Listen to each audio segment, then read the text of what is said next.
cela que dans l'évangile des Matines, on trouve que le Seigneur passe par un endroit où il y a des pécheurs et lui, il invite ces pécheurs à venir le suivre et il quitte toute chose pour le suivre. Et cela nous donne aussi le deuxième point également. Alors le premier point, on ne peut pas aller vers le Seigneur sans qu'il nous appelle. En réalité, nous réagissons à son appel. Et c'est ce qu'on voit dans l'acte que font ces disciples qui sont Pierre et André et Jean et Jacques, qui quittent leur barque, Jean et Jacques, l'Évangile dit qu'ils quittent leur père, ils quittent leur travail, ils quittent leur possession et ils décident de suivre le Seigneur. Alors, il y a un appel, mais il y a une décision de suivre. Et ici, ce n'est pas simple de quitter, ce n'est pas des choses nulles ou qui n'ont pas de valeur qu'on quitte, mais en réalité, on quitte des choses qui ont beaucoup de valeur. Et on commence d'abord par quitter des habitudes, on quitte ensuite des principes et des valeurs. Ensuite, on quitte des personnes, on quitte un amour, un certain amour vers des personnes. On quitte une manière de vivre, on quitte aussi sa vie personnelle. Ça veut dire qu'on est en train, dans une procession, de quitter pour suivre le Christ qui nous a appelés.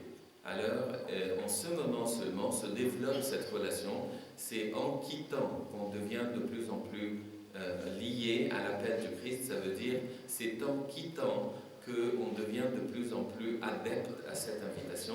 C'est en quittant qu'on devient de plus en plus chrétien. On ne peut pas être chrétien et ne pas quitter. Alors, il y a des gens qui vivent selon leurs habitudes. Ils adorent leurs habitudes, ils ne changent même pas leurs habitudes.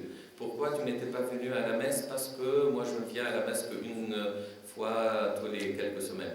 Pourquoi tu n'étais pas venu à la réunion? Mais parce que moi, je suis, pendant le temps de la réunion à la maison, je suis en train de regarder la télé. Il y a un programme que je ne laisse jamais. Alors, tout ceci laisse filer l'appel du Christ pour des choses qu'il ne quitte pas. Mais en réalité, les textes d'aujourd'hui, l'écriture aujourd'hui, et aussi Saint Jacques, le découpé, nous apprend à quitter. On commence par quitter, comme j'ai dit, des valeurs physiques. Ensuite, on commence à quitter des relations humaines. Ensuite, on commence à quitter même de sa vie. On voit que cet homme a commencé à quitter ses membres. On a découpé ses membres l'un après l'autre pour qu'il quitte sa foi, mais il ne quitte pas sa foi et il quitte les membres de son corps.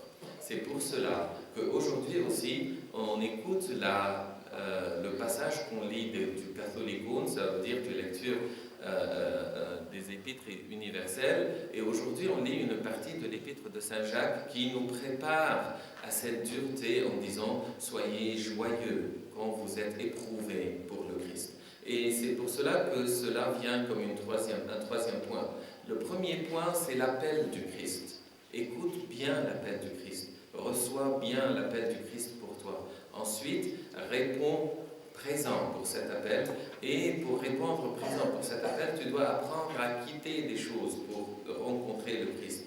Tu dois quitter un chemin, des relations physiques, matérielles, des communications avec des personnes, des amours, des relations intimes. Tu dois quitter pour être en relation avec le Christ tout ce qui ne va pas avec lui. Et finalement, tu dois parfois être éprouvé pour cette foi. Ça veut dire que tu dois passer par quelques difficultés. Ça veut dire que tu vas être éprouvé dans ta foi de plusieurs manières. Ce n'est pas toujours la torture.